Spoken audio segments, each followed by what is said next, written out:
So basically what I'm trying to do is, since he's Florentine, he's got more weapons than I do, obviously. I'm trying to get him to commit to something at kind of towards the end of his range. And when he does that, it doesn't matter if it's stab or slash, whatever. I try to knock it aside hard enough that I can't recover before I block the second one. Step in and kill him. Once you commit to this, you've got to go. If you just kind of stay at range out here and like keep throwing shit, you'll eventually kill me. Alright. Step in. I got tired of this.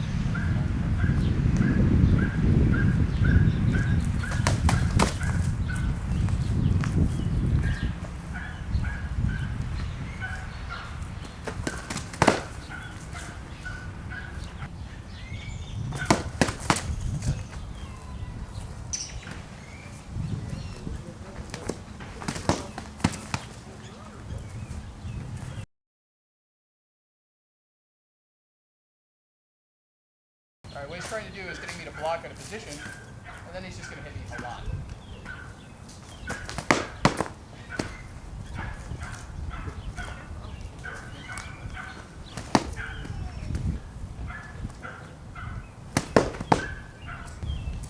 The proper response to this, if you're the single sword guy, yeah, really you don't want to let him aggress on you. He's got a big advantage if he's aggressing. But you either need to kill him as soon as he's coming in. Yeah. You do that. But you might still get stabbed, so you have to throw that arm in here. Or you just want to step offline to the left or the right. Just stand there and do that, and he's got a decent shot here. Not a lot you can do about it.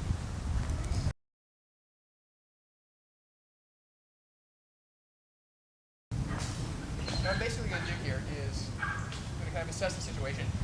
He's got a lot more range than I do. So he can spin.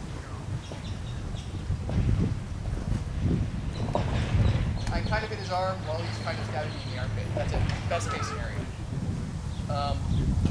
His big disadvantage is that that sword is going to have a lot more momentum in it, and it's going to be a lot harder to change direction. I can change direction on my sword very quickly. Yes. Whereas he's not going to be able to change direction very quickly, unless he's swinging it around his head in a big circle.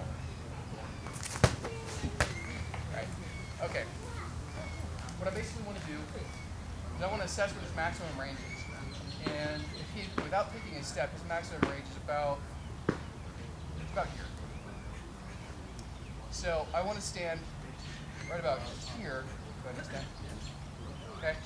And I want to just play with this distance. I want to go from here to here and attempt to get him to swing at me. It doesn't matter if he stabs. It doesn't matter if he slashes. A slash is good. A stab is okay. You can still work with that.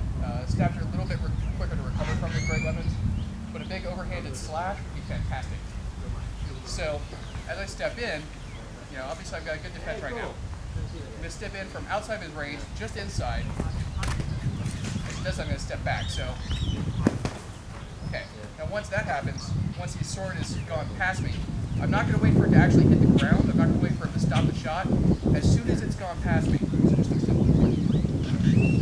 going to start moving in. As I move in, I'm going to take control of the sword with my shield so he can't pull it back. I'm going to step in and hit it. No matter how strong he is, you can't move that. I've got my entire body weight on it. Okay? So again, I'm going to start it just outside its maximum range, jog in, do that. If he stabs me, it's the same thing. He tries to stab at me. He's probably not going to. I've got a shield, but if I didn't have a shield for some reason, he's going to stab at me.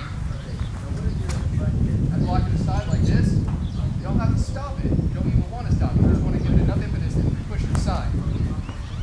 Keep your sword on it and push this direction as you come in.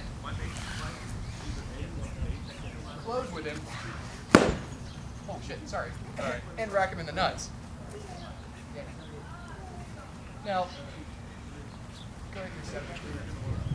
So doing this, I'm pushing in and pushing out, and letting go.